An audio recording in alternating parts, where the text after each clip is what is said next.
ভারতের ক্রিকেটের কথা তথা খেলোয়াড়দের কথা বলতে গেলে শেষ করাটা খুবই কষ্টদায়ক। তার মাঝে এমন এক বাঁহাতি ওপেনিং ব্যাটসম্যান ছিল যার কথা বলতেই হয়।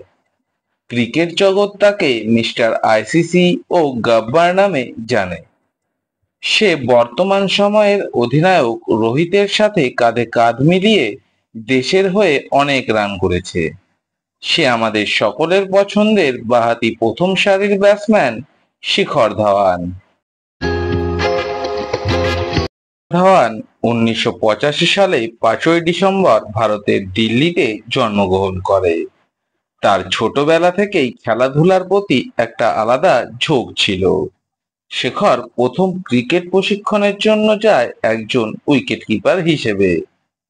পরবর্তী সময়ে উইকেট কিপার ছেড়ে নিজের ব্যাট করার প্রতি জোর দেয়। শেখর প্রথম সারির ক্রিকেট খেলে দিল্লির হয়ে। সে ক্রিকেটে খুব অ্যাগ্রেসিভ খেলার জন্য পরিচিত। সেটা আমরা ভারতীয় জাতীয় দলের হয়ে দেখেছি।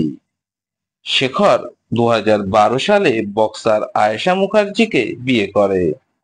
আয়েশা মুখার্জি ধাওয়ানের থেকে ১০ বছরের সিনিয়র। তার আগের দুটি কন্যা সন্তান আছে।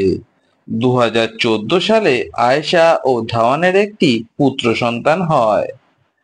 তাদের এই সম্পর্কটা পরবর্তীতে ২০২৩ সালে সরকারিভাবে ভেঙে যায়। মহেন্দ্র সিং ধোনির অধিনায়কত্বে সেহবাগ, সচিন, গম্ভীর থাকা সত্ত্বেও দেশের হয়ে তাকে খেলার সুযোগ দেয়। গাব্বার প্রথম জাতীয় দলের হয়ে ওয়ানডে খেলে অস্ট্রেলিয়ার বিরুদ্ধে ২০১০ সালে। সেই সিরিজটা তার খুব একটা ভালো কাটেনি। পরবর্তীতে তাকে আবার সুযোগ দেওয়া হয়। সেই সুযোগ সে কাজে লাগিয়েছে। পরে সে জাতীয় দলে রোহিতের সাথে জুটি বেঁধে অনেক দলের জেতা ম্যাচ হারে বদলে দিয়েছে। ২০১৩ সালের চ্যাম্পিয়ন্স ট্রফি শেখর ধাওয়ানের জীবনে এক অপূর্ণতাকে পূর্ণতাতে রূপান্তরিত করেছে।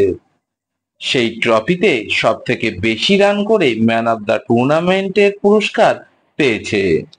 শেখর ধাওয়ান ওডিআই খেলার পর টি-টোয়েন্টি দলেও জায়গা হয়।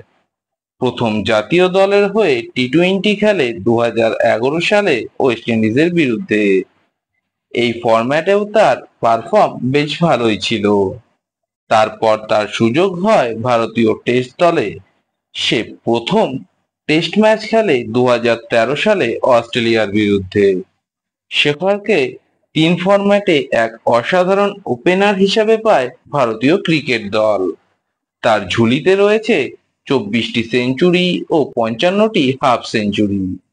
গাব্বার ২০২৪ সালের ২৪শে আগস্ট ভারতীয় জাতীয় দল থেকে অবসর ঘোষণা করে। ভারতীয় জাতীয় দলে খেলার পাশাপাশি ভারতের জনপ্রিয় খেলা আইপিএলে সুযোগ পায়। ধাওয়ান ২০০৮-এর সিজনে দিল্লি ডেয়ারডেভিলসের হয়ে খেলে।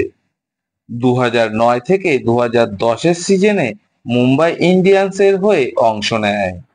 ২০১১ থেকে ২০১২ সিজনে ডেকান চার্জার্সের হয়ে পারফর্ম করে। ২০১৩ থেকে ২০১৮ সিজনে তাকে সানরাইজার্স হায়দ্রাবাদের হয়ে অংশ নিতে দেখা যায়। ২০১৬ সালে সানরাইজার্স হায়দ্রাবাদের বিজয়ী দলের সদস্য ছিল। ২০১৯ থেকে ২০২১ সালে পুনরায় তার ঘরের দল দিল্লি ক্যাপিটালসের হয়ে খেলতে দেখা যায়। ২০২১ সিজনে ধাওয়ানের সবথেকে বেশি রান করে অরেঞ্জ ক্যাপ তার নিজের দখলে রাখে। ২০২২ থেকে বর্তমান সময় পর্যন্ত ধাওয়ান পাঞ্জাব কিংসের হয়ে অংশ নেয়। বর্তমান ২০২৪ সালে চোটের কারণে বেশি ম্যাচ তিনি খেলতে পারেনি। আশা করি আগামী ২০২৫-এর আইপিএল সিজনে ধাওয়ানকে নতুন রূপে আমরা দেখতে পাবো।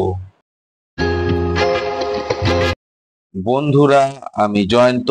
আমার এই ভিডিওটা তোমাদের কেমন লাগলো কমেন্ট করে জানাও। ভিডিওটা ভালো লাগলে লাইক দিয়ে আমার পাশে থাকো। ভিডিওটা বেশি বেশি করে শেয়ার করে দাও। যারা আমার চ্যানেলে নতুন এসেছো তারা আমার চ্যানেলটাকে সাবস্ক্রাইব করে বেল আইকনটাকে অন করে দাও, যাতে আপকামিং ভিডিওগুলো তোমরা প্রথমেই দেখতে পাও। আমি আমার চ্যানেলে এই রকম টপিক নিয়ে ভিডিও বানাই। আজকের মতন বাই বাই, আবার দেখা হবে অন্য ভিডিওতে অন্য টপিক নিয়ে।